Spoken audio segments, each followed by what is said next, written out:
In conclusion, I just wanted to say thank you for taking this course. I'm sorry, but there is just a ton of data that we had to cover in a very short amount of time. There is weeks and weeks that you could spend on going through all the nuts and bolts of Inventor. We try to touch on all the high points for new users so that you can see the basics and hopefully get a running start if this is your new career path or if you're moving to Inventor. Don't be afraid to ask questions. I highly suggest places like www.augie.com, which is the Autodesk User Group International. It's a free nonprofit group. They have some really good discussion forums that you join for free. You can ask a question 24 hours a day, and usually they'll answer you immediately. Autodesk.com. Autodesk has some really good discussion forums as well, and they're monitored by Autodesk Help. So if you have a program issue where it keeps fatal erroring or something like that, you can go out there and post it, and they'll respond back and let you know what's going on. Also, with Autodesk.com, you have the wiki, which is their help now. It allows you to search help. It's supposed to be much better. It's okay. It's not bad. Some additional help options you have when getting started. You'll notice you'll have several new videos up here. So you can take a look at tutorials and videos from Autodesk. You can look at what's new. So if you've not used Inventor in a while, you can hit the What's New button and it'll come up here and it'll go through what's new. Some of the other options under help are the essential videos. They'll kind of go through and give you some additional help. You have one of my favorite tools, the Show Me animations, that will let you go through here and do some of the stuff we've done and follow along with it. It's a good complement to this online training.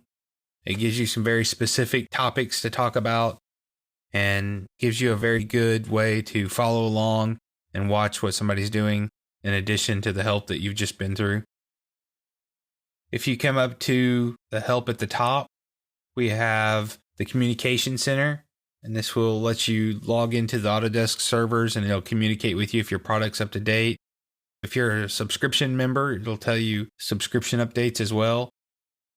You can log into Autodesk 360, which allows you to store data in the cloud. If you have data you want to take back and forth to home, you don't want to carry a USB key, you have this free, very secure cloud storage where you can upload files, go home and download them, work on them, upload them back to Autodesk 360. You have the ability to go in here and see all these different skill builders and tutorials that Autodesk has.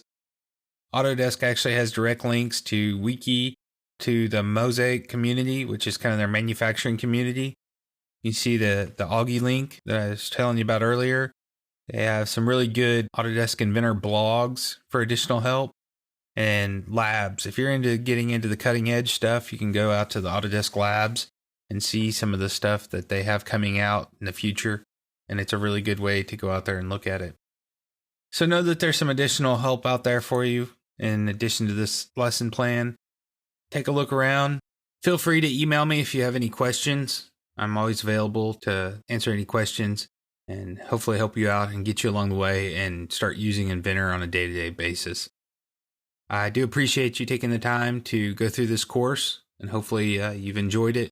I know I have, and I know that I really enjoyed using Inventor. It's part of my daily life, and I'm hoping that you will enjoy it as well once you get using it. Once you take this course, don't forget it. If this isn't something you do every day, make a point of going home at night and practicing for 30 minutes or on your lunch break if you are a CAD user by day. Do something to make sure that you use this every single day, because once you take this class, if you don't use it, you might as well not even take the class. You've got to get in practice of using it every single day. If you're getting ready to transition to Inventor from AutoCAD or some other 2D CAD program, I suggest that you dive in with both feet. The worst mistake most users can do is they say, I'm going to start out slow when I have time. Well, if you have time, then you may not have a job. More than likely, in this day and age, everybody that's working is working as hard and as fast as they can, and they don't have time to stop and transition. Problem is, if you keep putting it off and putting it off, you'll never ever make the transition. So if you are transitioning over to Inventor, it's like a Band-Aid, rip it off, get into it, start building your parts and assemblies inside of Inventor and creating your drawings whenever possible using Inventor. It's a great program to use, and I think you'll really like it. and I hope you enjoy Inventor as much as I do. Thank you very much, and it's been a pleasure.